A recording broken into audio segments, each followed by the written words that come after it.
evening, everyone at the book club today. We are approaching our 100th episode, starting with the lockdown. So March 29th of last year was our first program, and we are close to 100.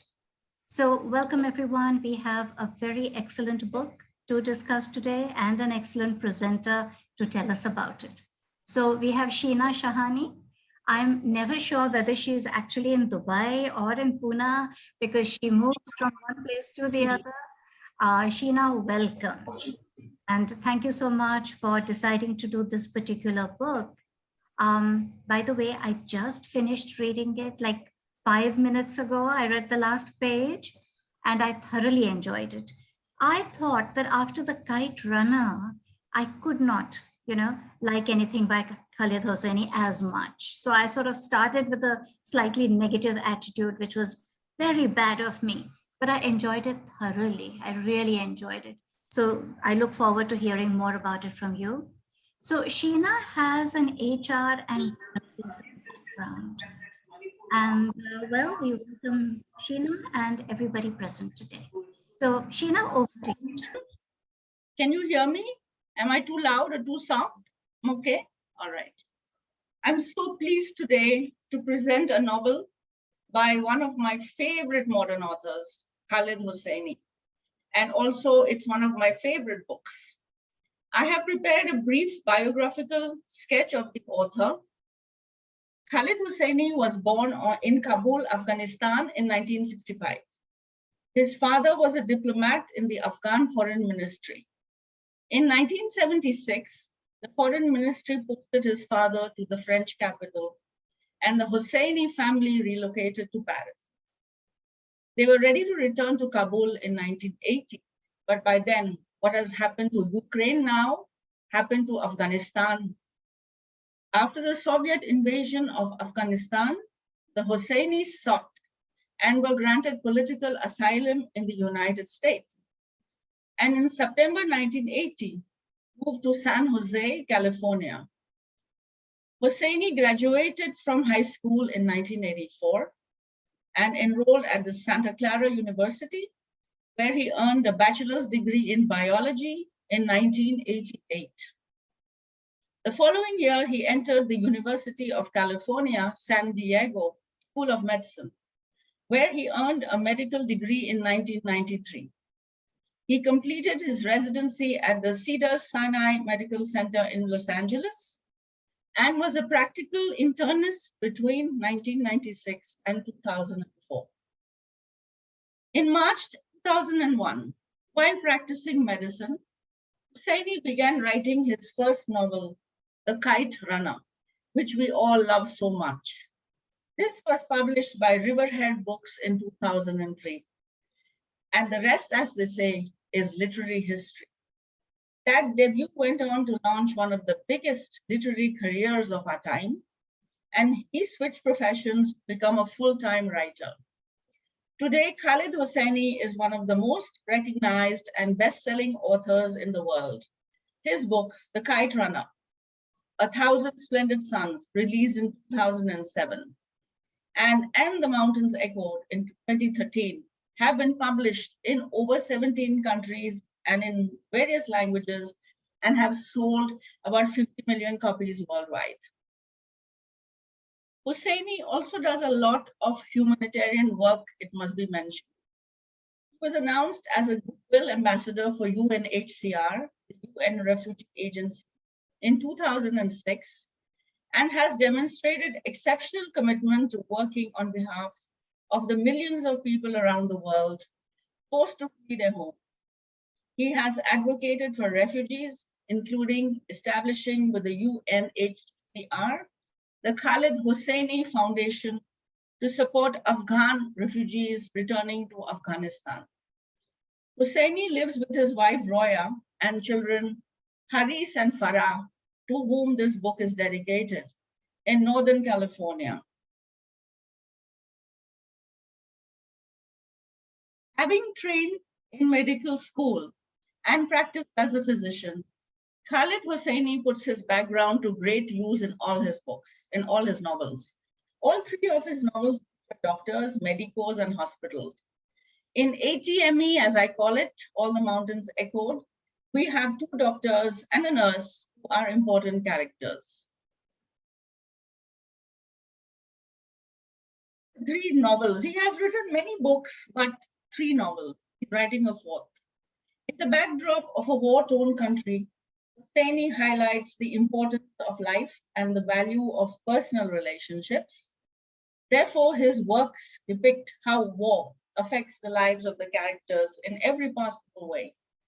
The books are set for the most part in Afghanistan and feature an Afghan character or characters in the lead role. His stories are emotional and weepy, to say the least. He believes that, quote, sad stories make good books, unquote. About And the Mountains Echoed. Every choice changes us, every sacrifice defines us, every generation connects us. And the Mountains Echoed is about choices, sacrifices, generations, and voices. So, And the Mountains Echoed has 9 chapters, each told from the perspective of a different character. The narrative is non-linear, spans from 1947, 2010, and across 3 generations. Hosseini includes several narrative voices rather than just the story's main family. He introduces new characters in every subsequent chapter, and a few of them have had their lives crisscross at some point. The multiple narrators provide several different angles into the grand saga of the main family, but they also examine their own context and the motives behind their choices in their life. So 4.5 chapters are told in the first person, and 4.5 are told in the third person. The story is set in Afghanistan, Pakistan, France, Greece, and the United States. So this is the copy that I have.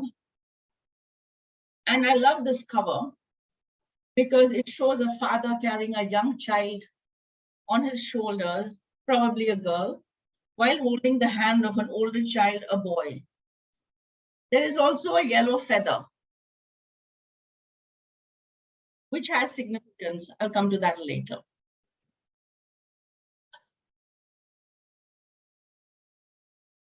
So, And the Mountains Echoed is essentially the story of the love of siblings for each other. Their names are Abdullah and Pari. They get separated in childhood, and the pain of their separation is at the heart of the story, and it sweeps across the novel. So let's go to the novel now.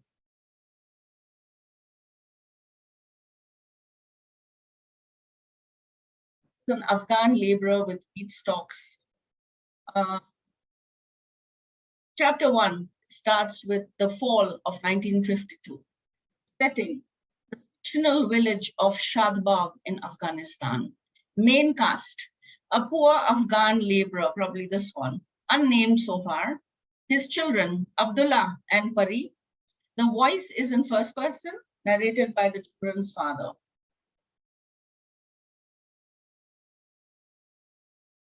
So a father's bedtime story to his 2 children opens the book.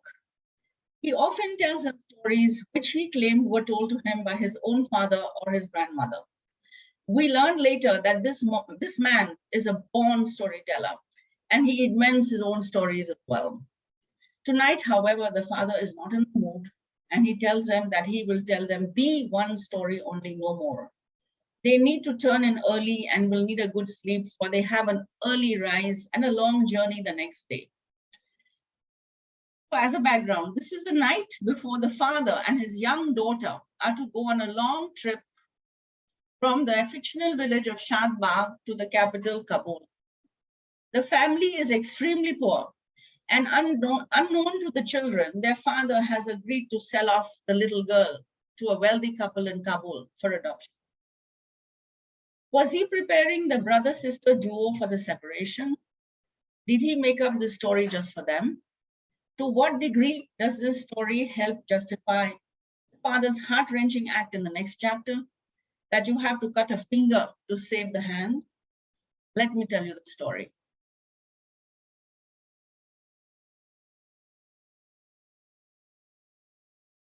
In the fairy tale narrated by the father to his two children, a poor pistachio farmer named Baba Ayub has 5 children, 3 boys and 2 girls, which the storyteller likens to a hand with 5 fingers. Though Baba Ayub loves all his children equally, the youngest child, Kes, is secretly his favorite. When Kes was 3 years old, he would sleepwalk and wander off into the darkness in order that Kes does not venture too far away from the home. Baba Ayub tied a goat bell around the little boy's neck, so the family members would be alerted of his movements. One day, Baba Ayub is forced to sacrifice his favorite child, Kes, to an evil creature called the Div, or a demon. When the Div knocks on your roof, you have to give him a child. That is the rule. And that year, unfortunately, the Div chose Baba Ayub's home. Baba Ayub and his wife drew lots with the 5 names of their children, and the name of Kes was drawn. That's Murphy's Law. The Div takes a child and goes away. A while later, Baba Ayub, furious with himself for his weakness in giving up his own child, decides to hunt down the Div. Eventually, he traces the Div beyond the mountains to a beautiful fortress in which he finds Kes playing happily with his companions.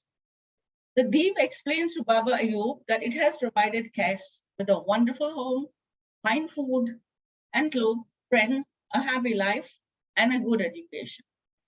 So much so that Kes has forgotten his old existence. He does not see or he does not recognize his mother. The Div, impressed with Baba Ayub's bravery, gives him 2 options: take Kes home or allow him to stay.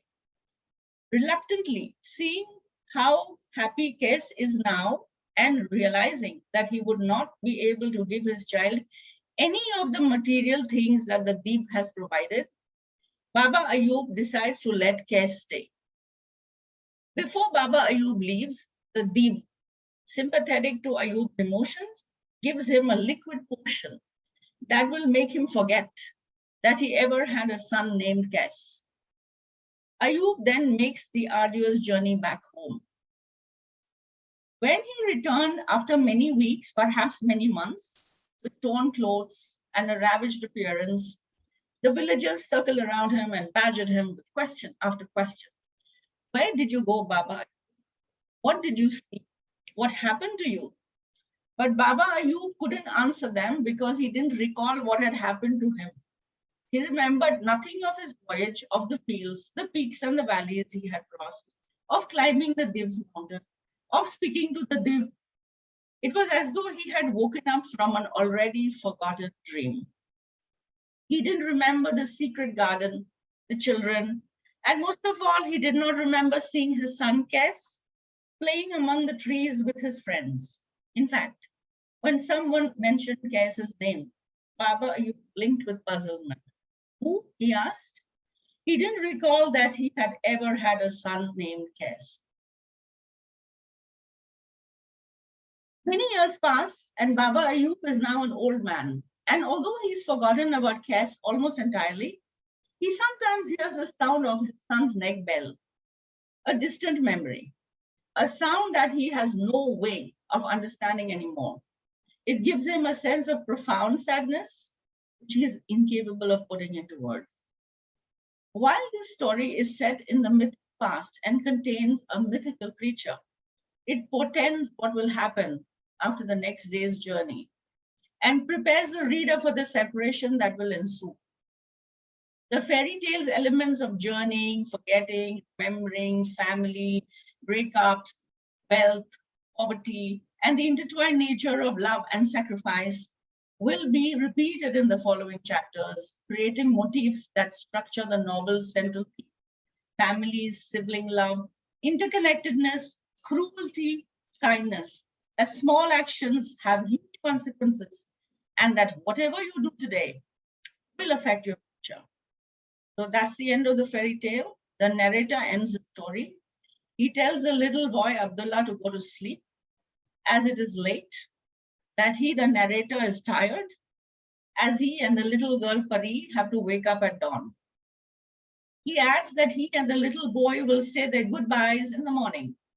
So we know from the way the chapter begins and ends that the narrator had no intention of taking his son Abdullah on this journey.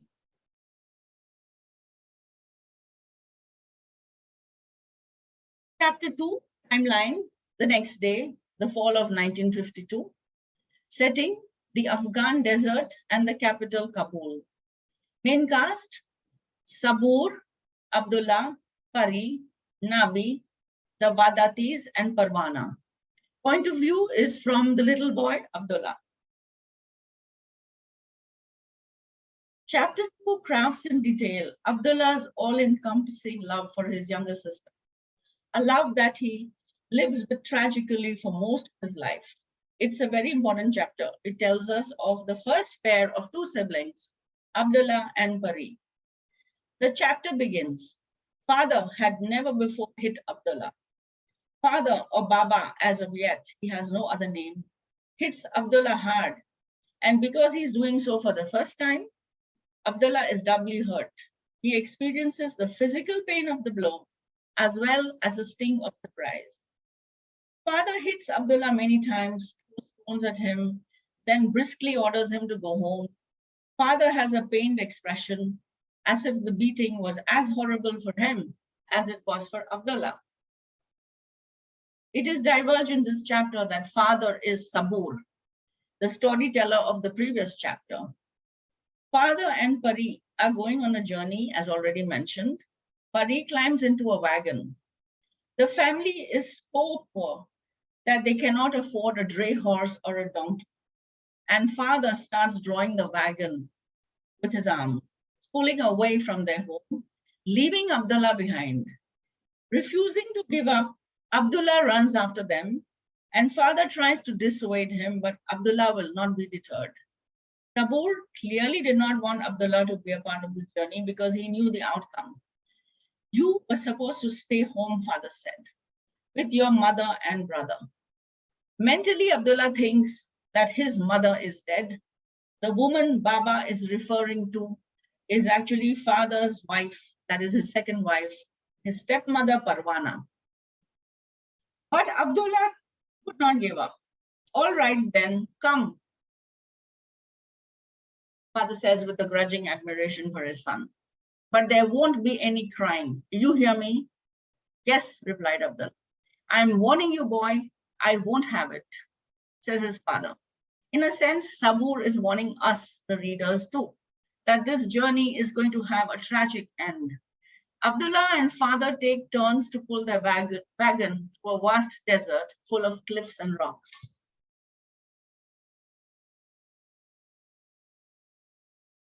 It is not clear why Abdullah is so eager to go with his father and sister, but being a precocious child, he has a very strong sense of foreboding about this journey. We begin to sense that his bond with Pari is stronger than his bond with his father. Hosseini narrates these events very evocatively through a child's perspective. In 1952, when the story begins, Abdullah is 10 years old and Pari is 3.5. They're born in 1942 and 1949, respectively. Their mother passed away in childbirth, giving birth to Pari. Their father remarries soon after and has a second family. Since then, Abdullah has been both mother and father to Pari, and she lovingly calls him Abola because she cannot say Abdullah. When she was a baby, she slept across his chest. He would coo her to sleep. He was the one raising her, even though he was no more than a child himself. His stepmother could not cope because she became pregnant soon and would tire easily with all the housework. And once she had her own children, it was very obvious to Abdullah that she loved them more than she does her stepchildren. I read from the text. In truth, Abdullah was as much father to Pari as sibling. When she was an infant, when she cried at night, it was he who sprung from the sleeping cot to walk her. It was he who took it upon himself to change her soiled linens, to bundle her up, to soothe her back up to sleep. His patience with her was boundless. He carried her around the village, showing her off as though she were the world's most coveted trophy. He was with her when she took her first steps and when she spoke her first word. Two brothers in the world treasured the baby sisters as much as Abdullah did, who seemed to live only to make Pari smile. Pari means fairy in Farsi as well, and Abdullah treats her like that. She is an ethereal creature put in his custody to be protected, loved, and cared for. He's very proprietary about her. He remembers his dead mother as a beautiful woman and a person of boundless joy and goodness. His sister Pari has inherited some of his mother's looks and has some of the same goodness in her, Abdullah believes. Sometimes Pari seems to be the only true family he has. Let me tell you another story about the feathers. Back home in the little village of Shadbagh, Pari kept underneath a pillow an old tin box Abdullah had given her. Inside the box were all of the feathers that Pari had collected. They were her most cherished belongings: deep green and dense burgundy rooster feathers, a white tail feather from a dove, a sparrow feather, dust brown, dotted with dark blotches, and the one of which Pari was proudest, a shiny green peacock feather with a beautiful large eye at the tip. This last feather was a gift Abdullah had given her 2 months before. Look at his sacrifice. He had heard of a boy from another village whose family owned a peacock. One day, when father was away digging ditches in a neighboring town, Abdullah walked to this other village, found the boy, and asked him for a feather from the bird.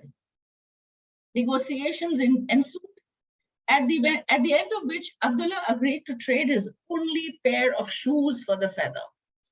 By the time he returned home to Shadbagh, peacock feather tucked in the waist of his trousers beneath his shirt, his heels had split open and were bleeding.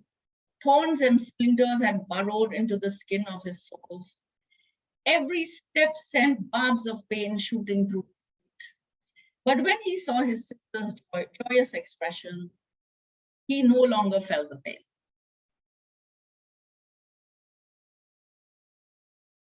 And now he had trekked across the desert wearing a pair of sandals because he doesn't have shoes. Father, Abdullah, and Pari eat dinner together in the middle of the desert where they will spend the night. It is revealed that the children's uncle Nabi has found a job for father in Kabul. Uncle Nabi is actually Abdullah's step-uncle, his stepmother Parwana's elder brother.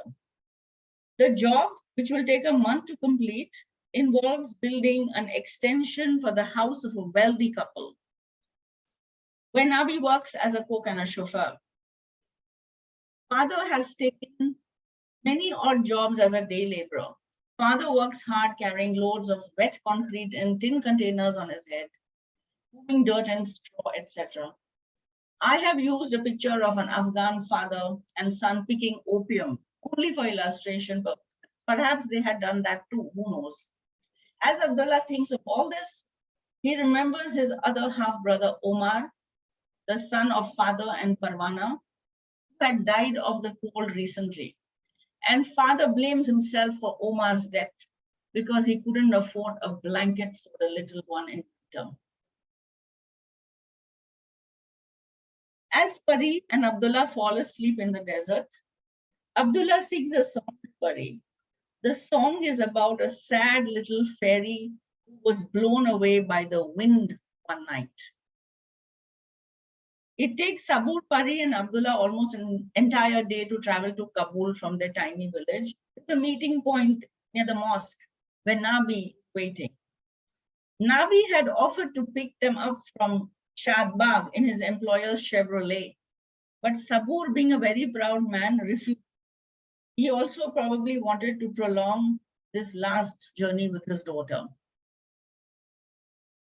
When they arrive in Kabul, Nabi leads them to the mansion where he lives and works. Nabi introduces his family to Suleiman and Mila Wadati, the owners of the mansion. During their visit, Mrs. Wadati takes the children shopping in the market. She also buys Abdullah a pair of sneakers. She notices that Abdullah is looking at her oddly and suggests that he thinks she's a bad person. Abdullah denies this.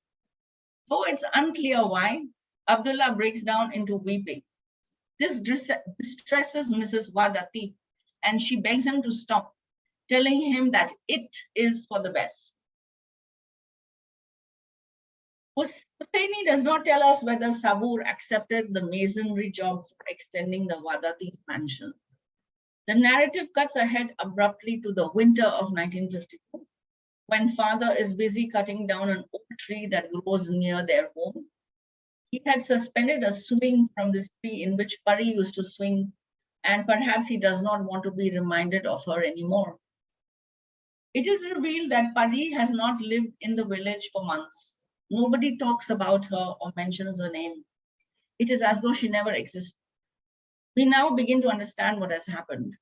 Pari no longer lives with father and Abdullah. She lives in Kabul with the Wadatis. They have formally adopted her as their own child. We are told the Sabur family's lifestyle has improved somewhat, with amenities bought with the money got from the selling of Pari. Hosseini does not depict Abdullah's anguish, but we can feel it. Lately, Abdullah has thought a lot about the story father had told them before their Kabul trip, the story about the farmer who sacrifices his favorite child to the div. He wishes he could have a swig of the magic potion so that he too could forget. But there was no forgetting. Outside in the yard, he has buried Pari's old tea box in the ground. He digs it up and puts in a small yellow feather that he has just found, a wonderful gift for Pari, he thinks. Yellow being Pari's favorite color. He then decides to leave Shadbagh in the spring of the following year, 1953, and vows to find Pari, wherever she might be. He slinks away one early morning before dawn with Pari's precious tea box, which holds his memories.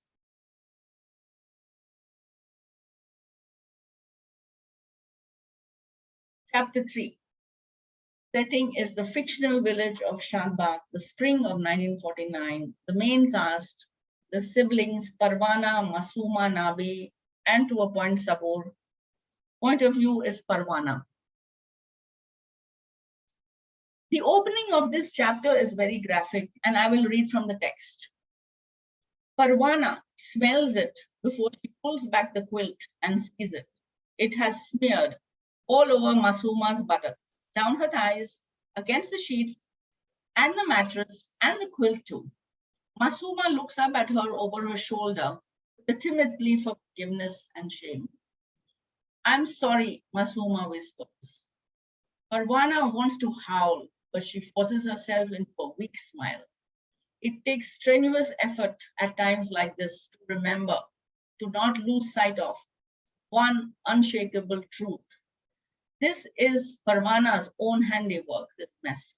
This is what she deserves. The reference to a calamity, to a mishap, helps explain the chapter's opening image of Parwana taking care of her sister who has soiled herself. There is some mystery episode that led to Masuma's permanent injury. Another sibling story. Chapter 3 is told from the perspective of Parwana, Sabur's second wife, and the stepmother of Abdullah and Pari, and the sister of Nabi. Hosseini takes us back a further 3.5 years. Parwana, as the chapter begins, a single woman, not yet married to Sabur, takes care of her twin sister, Masuma, who has had a horrific accident and can no longer walk. While they were growing up, Parwana and Masuma were competitive with one another. Parwana in particular resented Masuma for being prettier and more popular than she among their relatives and in the village, particularly among the adolescent boys who ignored Parwana and adored Masuma.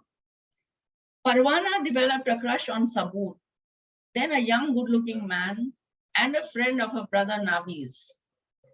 Sabur used to write stories then, and one day she stole a leather-bound notebook from the market to present it to him. But she was so shy and cautious that she couldn't approach him.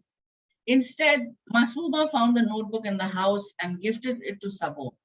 In this way, Masuma was able to swoop in and claim Sabur for herself. Masuma is a comely lass and Parwana is the homely one. So between plain Parwana and magnificent Masuma, which one does Sabur choose? That's a no-brainer. Masuma and Sabur become a serious couple, and a few years later, they announced their engagement.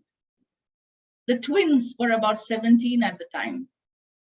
Parwana was so jealous that one day, as both sisters were sitting on the branches of a tree, she pushed Masuma to fall from the tree, causing the injury that left her paralyzed and bedridden.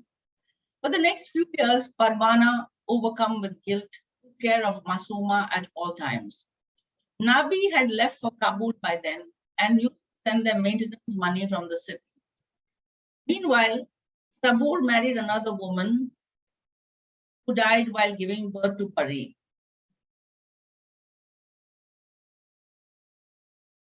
As the chapter comes full circle, Parwana learns from Nabi that Sabur is interested in remarrying and wants to court her. Masuma, who senses that Parwana and Sabur may become a couple, tells Parwana to take her on a trip to the desert. For this, she borrows a mule from the local clergyman. She then asks her sister to leave her and go without second thoughts. At first, Parwana is reluctant to abandon her sister, but she so desperately wants to marry Sabur that she leaves Masuma in the desert and does not look back. With this in mind, she walks through the desert toward her future husband, towards her marriage. The question is, if a woman causes her twins accident deliberately, then leaves her in the desert to be devoured by jackals and desert foxes, why would she be caring of her stepdaughter? Parwana was a major decision maker in selling off of Pari. And we learned that in the last chapter when she told Abdullah. It had to be her. Don't you see, Abdullah? There was no other choice. The finger had to be cut to save the hand.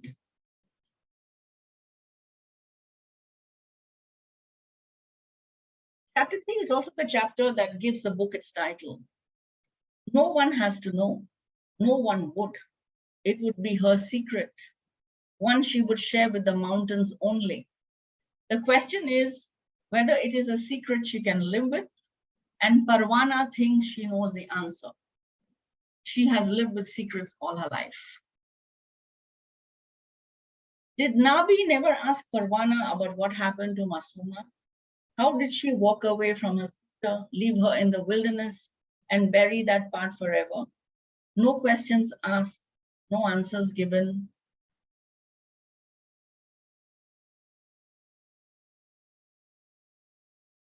Chapter 4.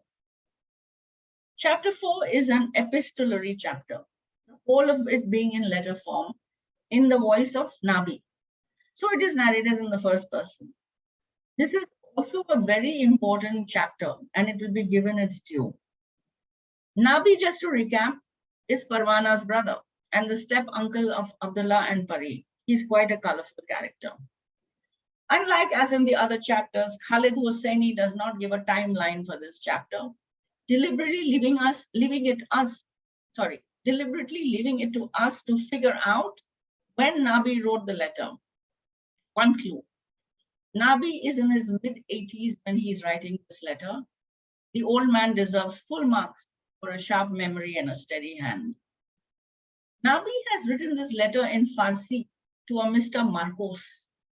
Who this man is will be revealed slowly and in due course. This is Hosseini's style.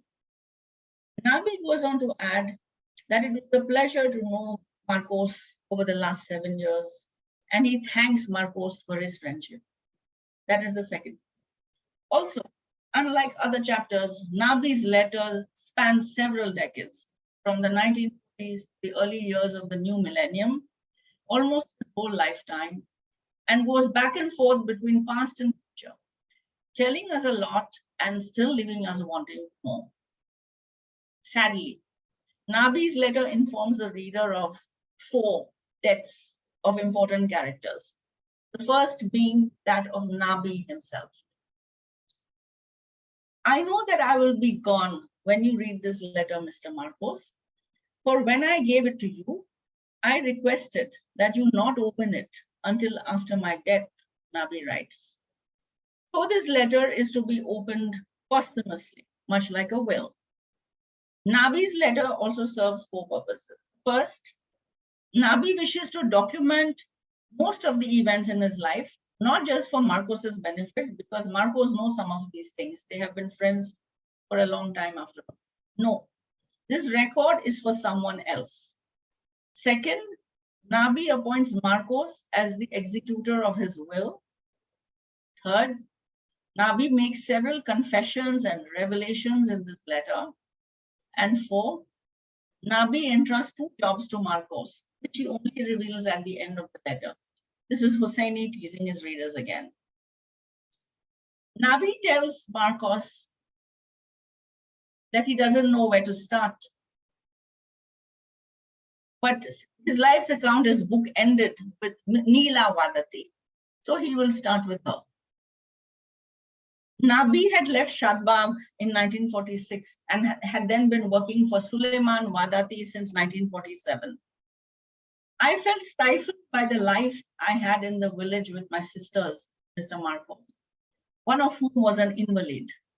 Not that it absolves me, but I was a young man, Mr. Marcos, eager to take on the world, full of dreams, and I pictured my youth ebbing away. So I left. To help provide for my sisters, yes, this is true, but also to escape. That is his first confession. He was cook, housekeeper, and driver rolled into one for Suleiman Vadati. He even accompanied Suleiman on his morning walks, much like a bodyguard, because Suleiman did not want to walk alone. He would take Suleiman for long drives or to buy stationery supplies or on family engagements such as weddings and funerals, and to visit Suleiman's aging mother. Nabi first saw Nila in 1949, just before she married his employer, Suleiman Vadati. To say that it was a culture shock for him is an understatement. This was 1940s Kabul, and he was from a tiny village. Nabi would be exposed to the capital's affluent, westernized, decadent socialites later. After all, there was a king on the throne. That the country has now regressed into the dark ages is another matter. But before he came to the city, Nabi had only seen women like his mother and sisters who were covered from top to toe. He admits in his letter that even though he had visited brothels from time to time to satisfy his urges, none of these women would hold a candle to Nila. Nila, a strikingly beautiful, sophisticated, exotic, modern woman who was half Afghan, half French, married Suleiman Vadati when she was a mere 20 years old. Nabi fell in love with her the moment he set eyes on her, and he continued to fantasize about her for a long time. Nila's sleeveless dresses, her bare arms and legs, her high stilettos, the way she smoked her cigarettes, the way she walked and talked, all these were very erogenous and erotic for Nabi, who was in his prime and has been described in the book by 2 characters as a handsome man in his youth. After Nila entered the Vadati household, things changed. 1, she held 2 to 3 parties every month. At these parties, Nabi would be chef, bartender, and waiter. He was introduced to the jazz music that Nila played on her turntable for her guests.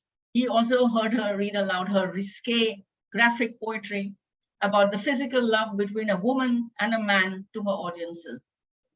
Suleiman, her husband, would excuse himself and retired at this point, perhaps because his wife's poems embarrassed him. And also he did not consume alcohol and did not care for jazz music and her friends. The Vadati's marriage was not a happy one. They had arguments, long silences, then they would retreat into their quarters, each one doing his own thing and leading their separate lives. Suleiman would retreat into his study to read, sketch, and draw, and Nila would smoke and write poetry. Nila was also having affairs with other men, and Nabi would drive her to these assignations on the pretext of taking her shopping. Among Nila's confidential conversations with Nabi in the car, she tells him one day that she cannot have children as she had a surgery the previous year in which her uterus was removed. And then she breaks down into sobs, almost breaking Nabi's heart. That Nabi had hidden passionate feelings for Nila is his second confession. And his subsequent action based on making her happy, he justifies. Once the idea had entered his head, there was no purging it. In his defense, he says that he acted out of a clean conscience and goodwill, something that, though painful in the short term, would lead to a greater long-term good for all concerned.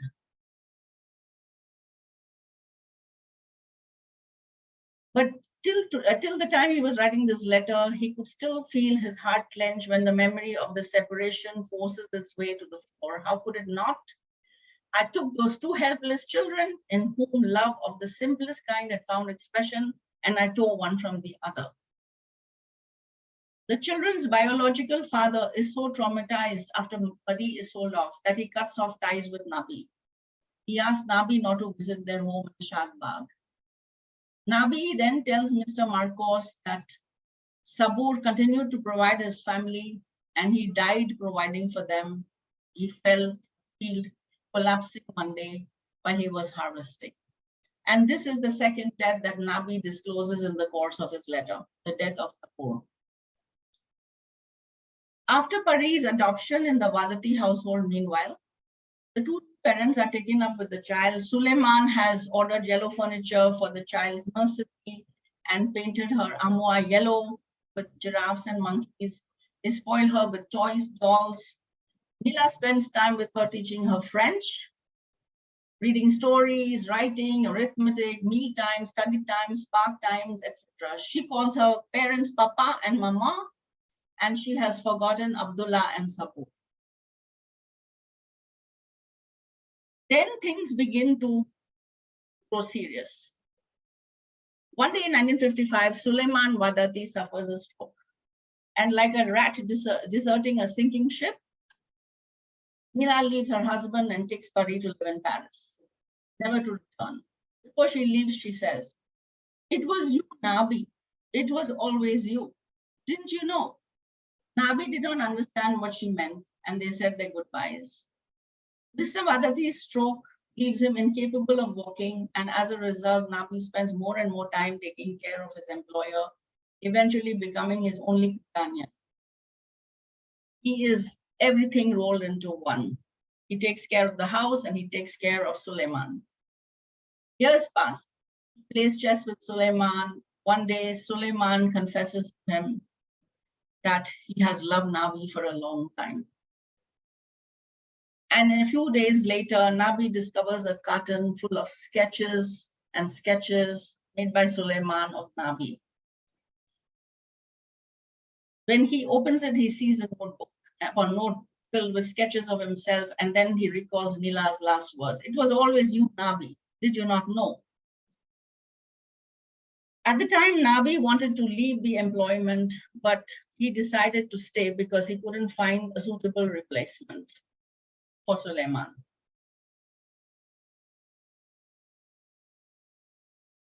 So Nabi and Suleiman Vadati grow old together, and they saw the following history and politics in the country. Overthrow of the monarchy in 1973, the Soviet-backed puppet regimes, the Soviet Red Army march into Afghanistan on Christmas Eve 1979. Across the border in Pakistan, the Mujahideen are assembling. More than 8 million Afghans flee to Pakistan and Iran, the first of multiple waves of refugees over the decades. Among them are Suleiman Wadati's neighbors, the Bashiri brothers, and their wives and their teenage sons, Idris and Timur. I mention Idris and Timur because they're important characters in the novel. Then in 1989, Moscow finally pulls troops out. In 92, Mujahideen topple the existing regime and take over. They spend 4 years fighting one another. Much of Kabul is a war zone and is destroyed, and nearly 50,000 people are killed. The Wadati mansion in Kabul and the street where it is located were wrecked. And then in 94, the Taliban emerges. Inevitably, the Taliban invade Kabul, throwing the city into chaos. At this time, Nabi is so glad that Nila and Pari are safe in the West. God knows what the Talibs would have done to them. In the year 2000, Suleiman Wadati takes a turn for the worst, and he reminds Nabi of the promise he had extracted from him many years ago. First, Nabi refuses, then he does as asked. The promise we come to know is that of assisted suicide, of euthanasia. Nabi smothers him gently with a pillow. This is the third death. Suleiman has willed all his property to Nabi. And when the Taliban began regrouping inside Pakistan, the rebuilding of war-torn Afghanistan kicked off in 2002. And Marcos is now revealed as Dr. Marcos Barbaris, a Greek plastic surgeon who had come to Afghanistan in 2002 to do voluntary work, especially surgery among children who have been disfigured and maimed by the war. He is surveying places for him and his medical to live from and operate, and comes to look at the Wadati mansion. When Nabi hears of the mission, he offers him the mansion free of charge to stay. During one of the parties held in the house, one of Marcos's colleagues asked Nabi about the history of the house, and he mentioned Suleiman and Mila Wadati. The colleague, Nurse Amra, had heard about Mila Wadati's poems. Mila had become a famous poet, and she also told Nabi that Nila had died. She had committed suicide in 1974, and that is the fourth death. In closing, Nabi tells Dr. Marcos that he wished to be buried next to Suleiman Wadati, and his second time wish that Dr. Marcos track down Pari Wadati and give her this letter if she's still alive. It will not be too difficult, as the internet is a wondrous tool. To sum up, Nabi and Marcos meet in 2002. They have been friends for 7 years. This letter is written in 2009 or 2010, and Nabi dies shortly thereafter. I will be brief in this chapter. Chapter 5, the spring of 2003, another set of siblings, well, almost siblings, the teenagers who had left, Idris and Timur Bashiri, are now back. So far, the story has been told from the viewpoints of Sabur's family members. Now, the story is continued from the outsider's point of view. The two Bashiri cousins we met in Nabi's letter, who had left as teenagers, arrived in Afghanistan from the US in 2003. These two are immigrants living the American dream. Timur is a loud, arrogant dealer of used cars, while Idris is an introverted, reserved doctor who resents Timur greatly. This is the first time back for both of them. The story is told from the point of view of Dr. Idris. So their families had fled after the Soviets rolled in, and the two cousins have come back to Kabul to investigate what became of their family's property in Kabul and how best to reclaim it. Property prices are skyrocketing now that thousands of foreign aid workers and NGOs have descended on Kabul and need a place to stay. I will cut this chapter short because we're running out of time. I would like to make the connection between Timur and Idris Bashiri and the main story. The Bashiri cousins have a connection to Abdullah. The last we know of Abdullah was in chapter 2 when he decides to leave Shadbagh. Abdullah is now in his 60s and he runs an Afghan eatery in Northern California called Abe's Kebab House. Timur had lent Abdullah the money to open the restaurant years earlier, whereas Dr. Idris is the family doctor for Abdullah and his wife Sultana. We also learned that Abdullah has a daughter whom he has named Pari. So don't confuse the two, we will call her Pari. Moini, how much time do I have?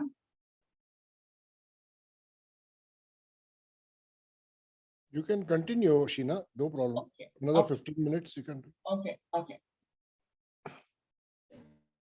It is 1970. Now that we know that Abdullah is in the US, Khaled Hosseini takes us through the trajectory of his sister Pari. Pari was adopted at 3 and she was 6 when she left Afghanistan. It is 1974 and she's a pretty intelligent 25-year-old. She's studying mathematics at the Sorbonne University. She and her boyfriend, Julian, are about to go out for dinner with friends when the phone rings. Pari intuits it's probably her mother or about her mother. When she goes inside to take the call, she learns that her mother has had an accident and is in the emergency room. Pari goes to the hospital to discharge her mother and accompany her home.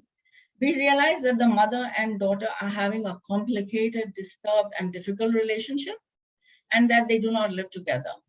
Neela lives in her own apartment, whereas Pari had moved out much before and is in a live-in relationship with Julian, a financial consultant. What has happened in the 19 years since they fled Kabul? The last time we left them, the child seemed to fill the gap in her life. She was Neela's fulfillment. Now Neela feels her daughter is more of a punishment for her. Neela is a published, successful, renowned poet in France and runs her own bookshop. Despite this, she's a troubled soul who is on depression, medication, and addicted to alcohol. She has had lovers off and on. One of her exes is Julian, Pari's current boyfriend. The chapter is intercut with portions of an interview that Neela gives to her poetry magazine in Feb 1974, which was published shortly after her death. Neela, in the interview, explains that she never had a romantic relationship with her husband, Mr. Wadati, since he was in love with the chauffeur. She also talks about her father, a cruel man who often beat her. She says she had relationships with men often to spite her father. And she moved to France for her daughter's benefit. Shortly after giving the interview, Neela kills herself. Pari is devastated by her mother's suicide and feels guilty for not spending more time with her. A few months later, she gets this magazine and reads it. Pari has always wondered why she does not look like any of her parents, but it is only after Neela's death that she suspects she was adopted. She is determined to return to Afghanistan and discover the truth. Nevertheless, she proceeds with her studies of mathematics and eventually earns a PhD. She's introduced to a Frenchman named Eric. They get married and they have 3 children. After the children start going to school, Pari gets a job in a prominent Parisian university. With such a busy life and career, the proposed Afghanistan trip fades into the background. Years pass, her children get married. Unfortunately, Eric dies from a heart attack and Pari is forced to retire early due to severe arthritis, which affects her hands. One day in the spring of 2010, Pari receives a call from Dr. Marcos Barbaris, who has contacted her through her Facebook account. Dr. Marcos tells her about her step-uncle Nabi, who has left her a note. He has had it translated into English and he reads her the entire letter on the phone. She learns that she has a brother named Abdullah. As she processes this news, snatches of memory return and she feels a strange sense of connection with her sibling, a sense that she's forgotten about for decades. Now she's all the more determined to journey to Afghanistan. The 7th chapter is long, with a tenuous connection to the main story. It concerns a 12-year-old boy named Adil, who lives in the New Shadbagh in 2009. He is the son of Baba Jan, who is known to all as Commander Sahib, and a resident of the new town of Shadbagh. Adil is a young, innocent child and the main character in chapter 7. I'll just tell you the connection in, Adil befriends a young boy called Ghulam.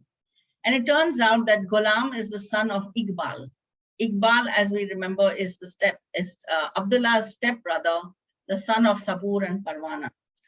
So what has happened is the commander has taken over Abdullah's childhood home, raised it onto the ground, and built a narco mansion, something like what you see in these slides, very garish looking structure. And then the commander exterminates Iqbal. So that's the end of Sabur's second family, at least a part of it. We learned that Abdullah, Ghulam's step uncle, was supporting them occasionally with cash. He used to send them $1,000 every 3 months, which was a lot of money in the 90s. To spare them this money, Abdullah was making a lot of sacrifices in California, working hard at his restaurant, send the money orders to his step family.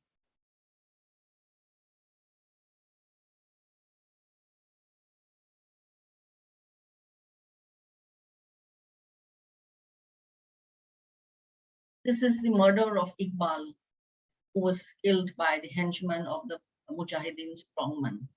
Adil finds his glasses one day on the side and he realizes what has happened, but he knows that he cannot fight the system and he certainly cannot fight his father. He just has to accept.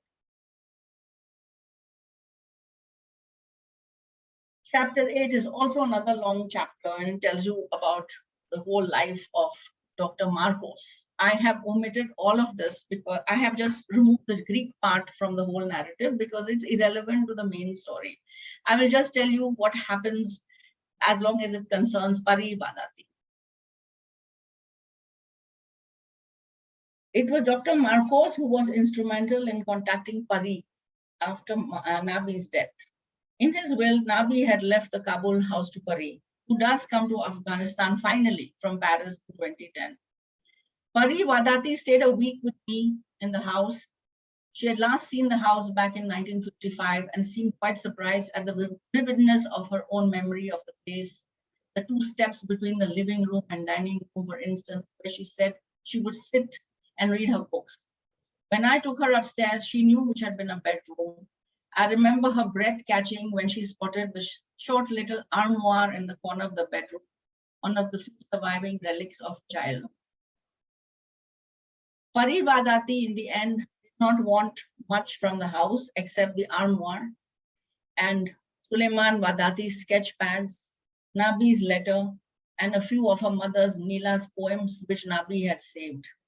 The only other thing she asked of Dr. Marcos was to arrange a ride to take her to Shahbag so she could see the village where she had been born and where she hoped to find her half-brother Iqbal. Pari does travel to Shahbag, but obviously she does not find her brother. Pari does not sell the Kabul house. He tells Dr. Marcos that he can continue to stay there, rent-free, as long as he wished. And now we come to the final chapter. The timeline is the winter of 2010, setting California and Europe. Main cast, Abdullah, Sultana, Pari 2, and Pari Vadati. For the final chapter of And the Mountains Echoed, Hosseini gets to the point rather than drawing out our introductions to characters. The narrative that started in Afghanistan has moved to the US and Europe. We recognize almost right away that we are dealing with Abdullah and his daughter. There is an interesting comparison of the 2 Paris, Pari Vadati and her niece. I will call them niece Pari and aunt Pari so that it's not confusing. The narrator grew up an only and lonely child because her parents were already past 40 and when she was born, and they did not want to risk another pregnancy. Always have a sibling, but never got one because her father spoke about his own little sister Pari so often.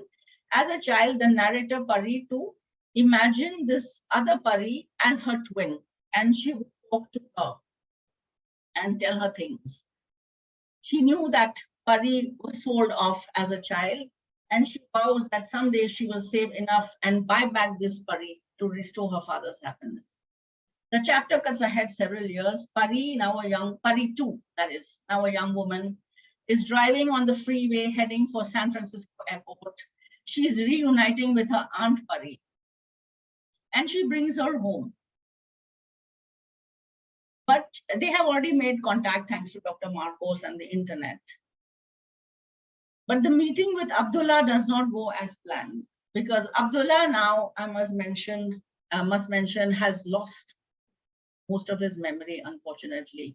He is a patient of Alzheimer's, and Pari's mother, Sultana, died a few years before from ovarian cancer. Pari is Abdullah's daughter. She's a grounded young woman who has grown up with all the right values. She has put her dreams on hold, the dream of going to art school, she's an artist, and of marrying her longtime boyfriend, because her mother fell ill with ovarian cancer. She would take her mother for chemo session. Then after her mother passed away, Abdullah's Alzheimer's became so bad that she came home sometimes and to find gas burners on, water taps left open. So she would take on jobs such as data transcription from home, which brought in money and allowed her to work from home so she could be near her father and tend to him. It does not make all this sound like a sacrifice, more like you've got to do what you have to do. When Pari and Abdullah reunite, Abdullah is at first skeptical that Pari Wadati is who she claims to be. He realizes the truth when Pari sings to him that song about the fairies, about Abdullah used to sing to her when they were both children. But that's a very short-lived moment, and his memory dims right away, which is sad. One thing we learn from this whole story is that we should not put off things that we really want to do. Pari Wadati gave up on finding her family when she made her own. And in the process, she lost the time to find her brother and to spend time with him and his family. But instead of having regrets, she is grateful for having met her brother before their deaths. After all, this is who he is now. I feel happy that I have found a part of myself that was lost. And I found you, Pari, tells her niece. Unfortunately, because of the dire poverty, there were no photographs taken of the brother and sister. Maybe they would have remembered if they had mementos of their childhood. But Abdullah's condition is fast deteriorating, and Pari too can no longer cope by herself. Before long, Pari too has to admit her father into an assisted care facility. So after 55 years of holding on to his memories, Abdullah loses them, which is probably merciful. Pari Wadati invites her niece to come to France for a holiday. Pari too, who grew up lonely, is happy to know that she will soon be meeting her 3 cousins. While Pari is packing, she comes across a small box that belongs to her father. Inside, she finds this box stuffed with feathers. Next to the feathers, she finds a note addressed to Pari, dated 2007, after Abdullah learned he would lose his memory. She takes this box with her to Paris to give to her aunt. It's surprising that Abdullah never showed this box nor explained about the feathers to his daughter, so she had no clue what it was about. Pari Wadati also does not remember the feathers of her childhood. Holding one up, she tells her niece, "I don't know what this feather means. Sorry of it. But I know he was thinking of me. For all these years, he remembered, and this is what matters now." And that's the end of my talk. Thank you so much. Excellent. I'm sorry that it was so long. But that book deserves. No, it was very interesting. Oh, wow, Sheena, really. Very well I told. exceeded my time. I'm so sorry. No, very well I mean, told.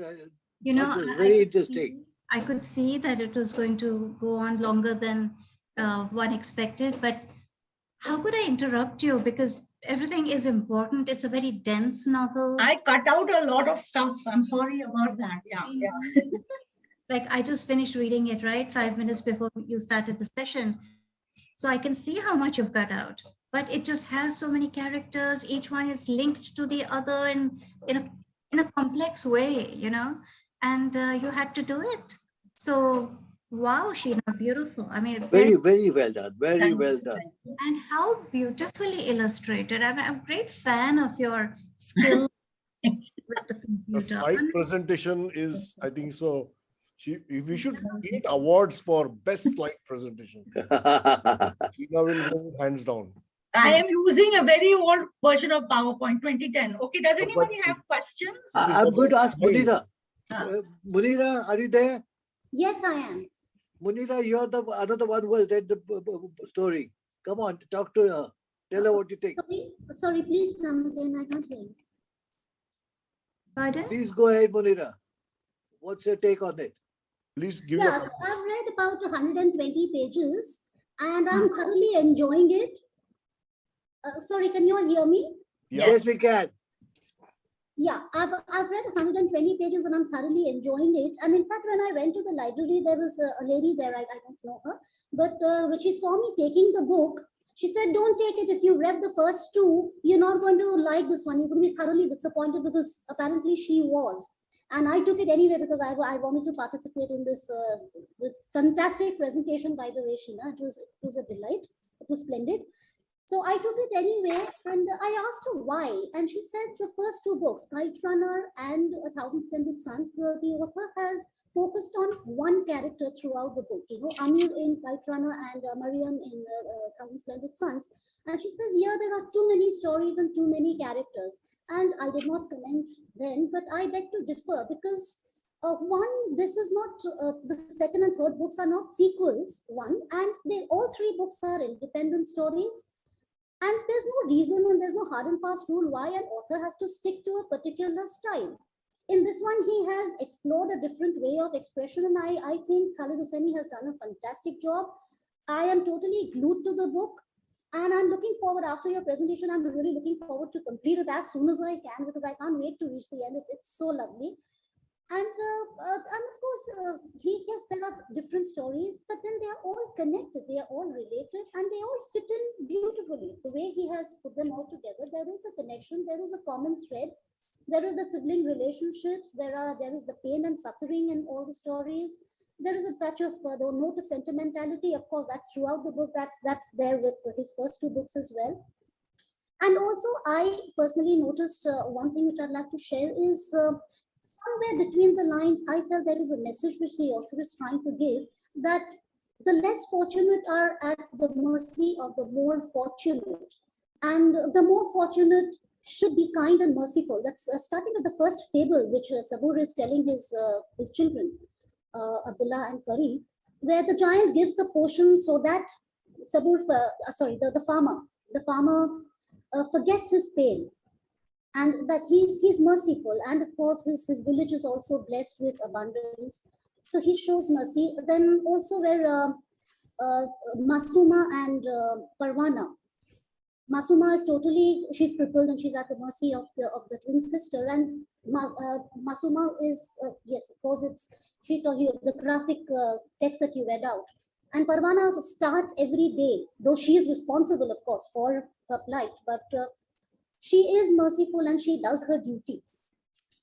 And also when we read about Nabi, Nabi and the boss, Mr. Vadati, Suleiman Vadati, it's the tables turn and the servant is now taking care of the master. The master is totally at Nabi's mercy. And in fact, he even at one point he tells him, you take as much money, a salary as you want. But Nabi is very faithful, and he shows a lot of mercy to the boss. He's grateful for the life that he has lived, the comfort that he has been offered over the years. And in fact, instead of getting more servants, he does away with them so that he saves the master's money. And so somehow, I don't know if I'm right or wrong, but I felt there is a message between the lines that if you are in a position to show mercy, you must. I agree. Okay, Mohini, would you like to take it on from here? Well spoken, considering you haven't finished the book. So you've been pretty insightful, and I'm sure the presentation helped, to crystallize your thoughts and put things in perspective. Yeah, I totally agree that relationships, are being focused upon, the importance of relationships, the loneliness of an individual who has no family, the need for surrounding yourself with a family, because family gives identity and family gives you emotional succor, doesn't it? That's what it gives.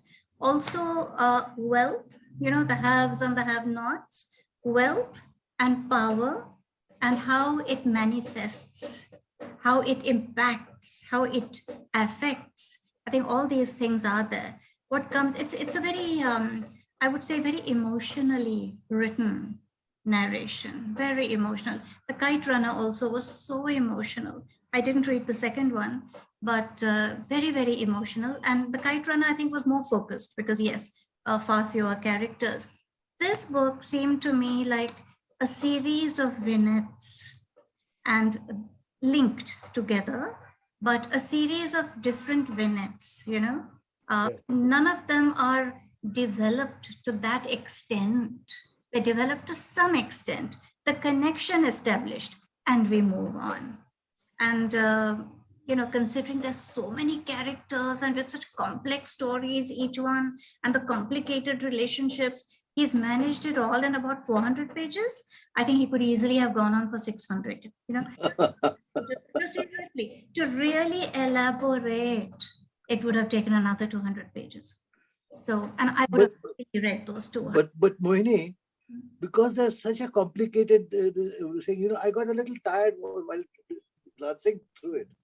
Okay. So many ages to it. You really can't fix them up all together. The story becomes little jump and jump and jump and jump, Yes. like that. A series of vignettes with links being established rather than organically growing, But in one strain, But aren't the links being forward and backward, or is it going linearly? Once time he goes It's behind. non-linear.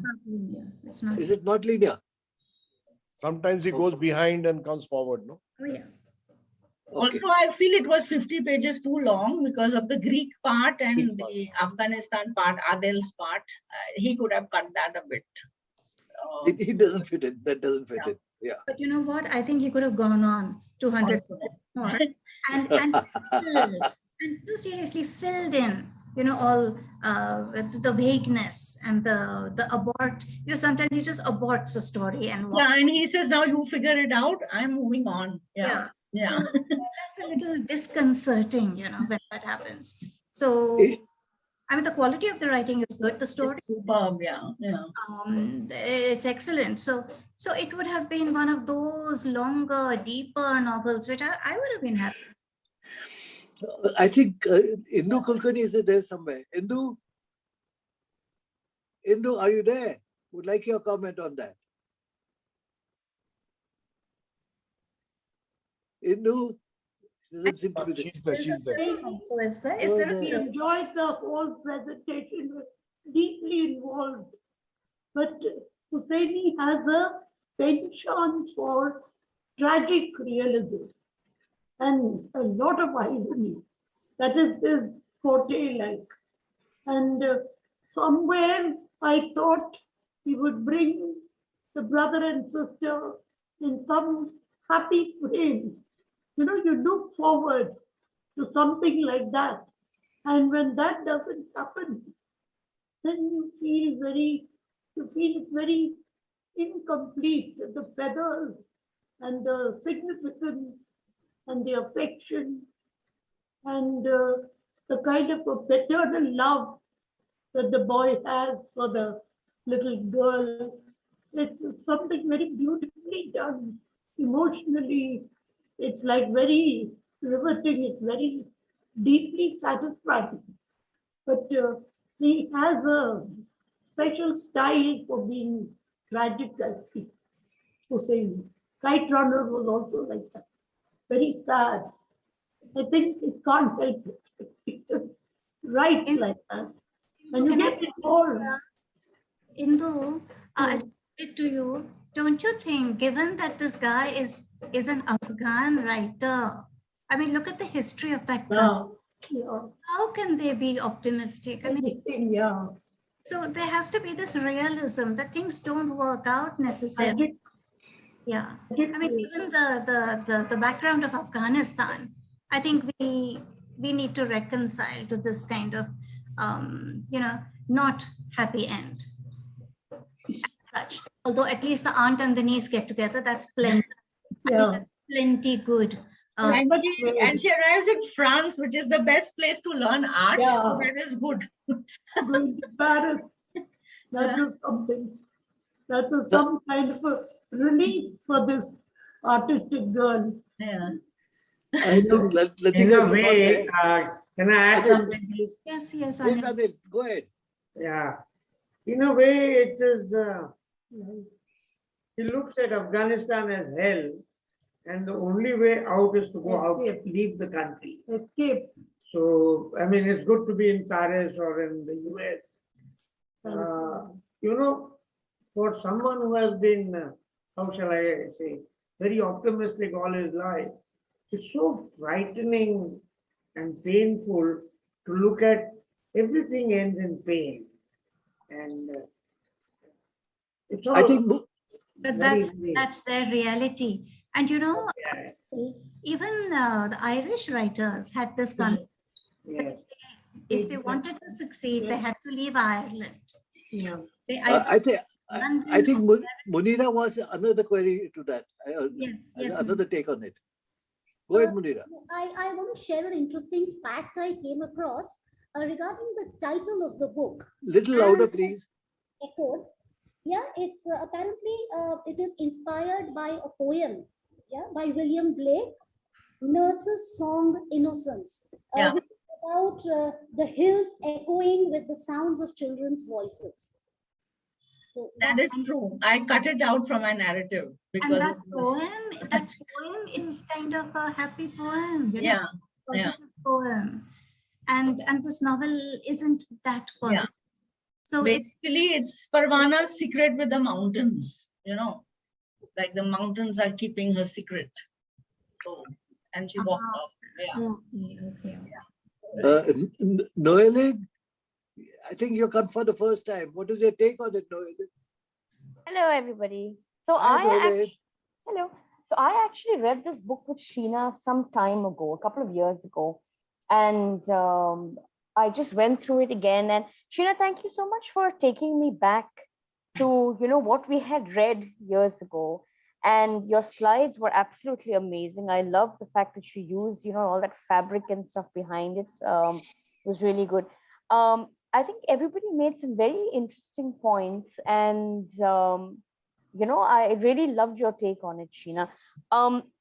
Like Indu was saying, I would have really liked if there was, a positive end to the book in terms of the brother and the sister meet each other, they remember, and he was able to tell Senior Pari, about what had happened. But as Mohini said, given that it was, Afghanistan and the times, it is not possible to have, a completely 100% positive ending. But the fact that the aunt and the niece happened to meet, well, not happened, but at least they got in touch with each other. They were able to maybe, recall certain things. Maybe at some point, we don't know. Maybe Abdullah did mention in passing something about his sister. I don't know, probably not. But I remember back in the day also, I really enjoyed the book. And actually, I enjoyed all three of Khalid's books. I found them quite interesting. It taught me a lot as well about Afghanistan, about what the people went through. Very interesting. There's someone else called Munira. You raised a hand again. No. Okay. No. Let's ask Razia. Razia, you come for the first time.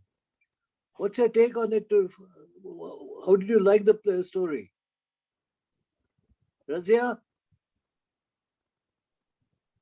I think she's not online. Gautam is there. Hey, Gautam, there you are. Gautam? 2 points. Indu mentioned that this is tragic realism. So I've decided not to read the book. That's one. And the second thing is, I just wondered from Kite Runner to this, you also mentioned initially that apart from these 3 novels, he's written somewhere else or some other books or articles. I just wondered, as a as an author, do you think an author in his style and treatment, let's say in this case, this guy, has he evolved, grown from Kite Runner to this novel? I mean, has the treatment and the style changed? Has he become more evolved? Yeah, I think he has, because his landscapes have become bigger, and his number of characterization has become bigger. And by the way, he is writing a 4th novel, but it is not going to be about Afghanistan. That is what I have read. So he's moving on maybe to US or whatever. So Okay. yeah, he definitely has grown, because there's been a gap of from 2003 to 2013 between the 2 books, right?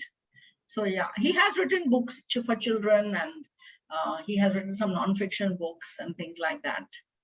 But novels only 3. Yeah. Mo, I think can take on. I think so. Yeah, so given what Gautam was asking about evolution, of the writer, I noticed that sometimes the writer evolves, and that is only natural, because with experience and with age and with maturity, the ability and, trying out new techniques and whatnot. But also sometimes you see that a debut novel remains the best because it's fresh, it's more spontaneous or something, like Pride and Prejudice, which, and Sons and Lovers, D.H. Lawrence. So sometimes that happens as well. There's this Indian writer called Manju Kapoor. Now, her first novel, Difficult Daughters, if you have read it, is so good. I mean, she has done so much research on partition times and pre-partition values, systems, lives. And then I thought after the success of that book, she got a bit lazy. And each subsequent novel is actually less good than the last. So, one sees that as well. Anyway, so Sheena, this was excellent presentation, really excellent. And I think everyone will join me in wowing your slides. My goodness. I mean, how do you do them? Mine are so vanilla, compared to yours. I'd love to learn how you do it. Okay, so thank you, Sheena, for this fantastic presentation. Thank you, everyone who joined in. Next time, we have Anindya Mukherjee talking about Manu Pillai's new book. And we are hoping that Manu Pillai will also join us. So that is where we are. Then 3rd of April, Farooq has offered his very iconic presentation on Pakiza. So that will be one more film discussion. And on the 10th of April, we have the Shakespeare celebration. So that will be the 101st, the starting off into the next 100, as it were. Next century. We look forward to everyone's participation, ongoing participation, and we hope more and more people will volunteer and shape the book club in the days to come. Thank you so much. Farooq, would you like the last word? Yeah, first of all, excellent presentation, Sheena. You take the award for the best presentations for the year 2021-22. Next week, we have a presentation from a gentleman called Bhavesh from Portland. He's a cosmologist. He likes me in astronomy, and he's built a very big telescope. And that program will be next week. Following that, the next Sunday, we'll be having Khaja Ahmed Abbas. We'll be doing a program on Khaja Ahmed Abbas. Following that, on 9th, we are planning to have a program by Apurva on the railways, on the trains. And subsequently, in the week after that, we have a wonderful presentation from a person, again from USA, who does photography of airplanes. That will be on 16th. And then maybe at the end of the month in April, we have another bird program on the birds. So that's the agenda for Gyanadam. So next week is cosmology. After that, followed by whatever I said. So with your permission, Satish and Mohini, can I end the program? Yes, please. Please. Excellent, Sheena. Thank you. And Bye, Munira, everybody. Munira, thanks for your very good inputs.